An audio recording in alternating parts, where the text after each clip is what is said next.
سوري رحمه الله د خپل سترګو حال بیانوي یو واقعه. وایي زه حج د بیت الله له لاړم او دلته ما یو سړی ولید د بیت الله طواف یې کاوه او په دې طواف کې به صرف په رسول الله باندې درود او نور څه نه ویلم. نو ما هغه راوغوښتو او ما تپوس وکړو چې هلکه دلته خو نور هم ډېر اذکار دي، ته صرف درود وایې په رسول الله باندې دا ولې؟ نو هغې ما تپوس وکړو ته څوک یې؟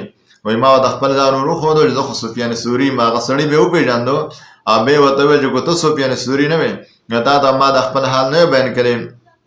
بیا یې وویلو چې زه او زما پلار موږ حج لره روان وو او چې کله حج لره روان وو په لار کې زما پلار وفات شو.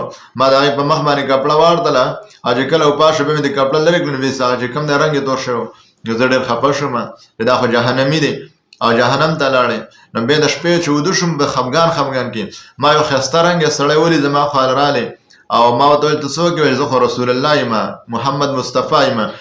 نو ما ته ویل چې ولې خفه یې؟ ما ورته ویل د پلار مې دی او رنګ یې وران شو په دې باندې خفه یم.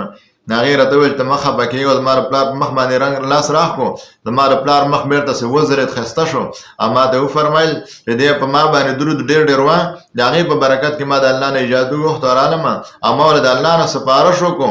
نو په هغې وجه باندې الله تعالی دا چې کوم دی وبخو او معاف یې کړو. نو که څوک هم درود وایي د هغې په برکت به رسول الله د انسان لپاره سپارش کوي.